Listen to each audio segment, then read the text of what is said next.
Hola, podem fer ciència en festes massives? Es pot coadjuvar el folklore tradicional amb la investigació d'avantguarda? En aquesta presentació vos parlaré de la falla immaterial, un projecte de ciència ciutadana de la Universitat de València que mostra el potencial integrador de l'enginyeria i de la ciència de dades en les festes de València. La ciència ciutadana proposa la participació del públic en general en projectes d'investigació científica, de manera que arreplegant informació i dades experimentals, al mateix temps generem una cultura científica en la societat.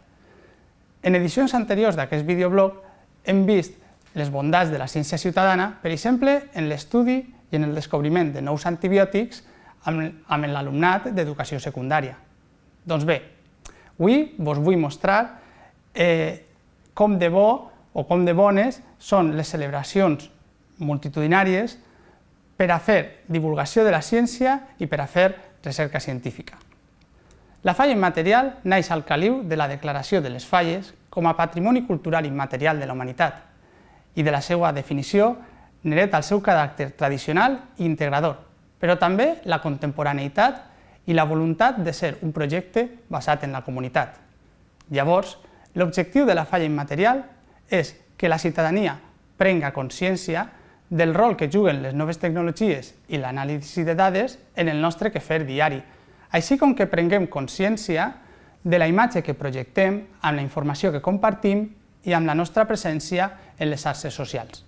Per aconseguir aquest objectiu, el que proposa és la construcció de monuments fallers mitjançant un algoritme d'intel·ligència artificial. El material dels monuments fallers, però, provindrà de la participació de totes i tots nosaltres.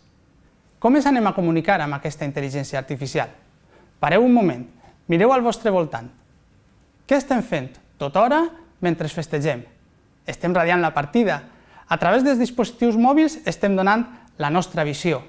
Per tant, els mòbils són, de fet, un bon mecanisme per a comunicar-nos amb aquest interlocutor inexistent, que és la intel·ligència artificial, que és capaç d'empassar-se el gran volum d'informació que generem contínuament. Amb tot això en el cap, un equip d'investigadores i investigadors de l'Escola Tècnica Superior d'Enginyeria de la Universitat de València van desenvolupar un algoritme informàtic capaç de construir monuments fallers justament a partir dels missatges que compartim públicament en les xarxes socials. Aquest artista faller virtual, des del campus de Burjassot-Paterna, està escoltant tot el que es diu, tot el que diguem sobre temàtiques falleres. Durant el mes de març, la falla immaterial es va construint amb tot allò que anem dient. Per tant, el seu contingut i la seva forma és desconeguda, però va reflectint allò que esdevé. Al llarg de l'edició d'enguany, amb vora 400.000 missatges escrits en 32 llengües, hem escorcollat el contingut fent servir tècniques de processament del llenguatge natural i hem colorejat les paraules per a reflectir l'estat d'ànim dels parlants. Per exemple, hem identificat com el lliurament de premis i com les activitats de germanor en l'àmbit gastronòmic tenen un impacte positiu. Els emojis també ens donen informació que complementa aquesta anàlisi de sentiments. Els emojis són una llengua universal que poden fer-se servir per a complementar i mesurar amb més cura la tonalitat dels missatges que estem dient. Per exemple, alguns aspectes negatius que han emergit com a inconveniències i que podrien millorar-se són les esperes, els retards, els bous o inclús alguns aspectes de la crema. Aquesta remor que se sent són missatges fallers que arriben d'arreu del món, que aprofiten per a detectar tendències i que es poden fer servir per a estudiar les relacions que establim a través de les xarxes socials. La falla immaterial el que fa és oferir un premi cada dia, no només en funció de qui més parla, sinó en funció de qui és el que més agrada o qui és el que es posiciona en una posició, diguem, d'influència respecte dels altres individus. Per exemple, en el cas de Twitter, amb una comissió de més de 11.000 usuaris que es retuitegen, que parlen, es mencionen, entre ells podem construir uns grafs que mostren la rellevància de cada individu en la comunitat fallera. La investigació d'aquestes xarxes, de la seva evolució i del comportament humà com un sistema complex és un camp d'investigació en si mateix que s'empra avui en dia per a la presa de moltes decisions.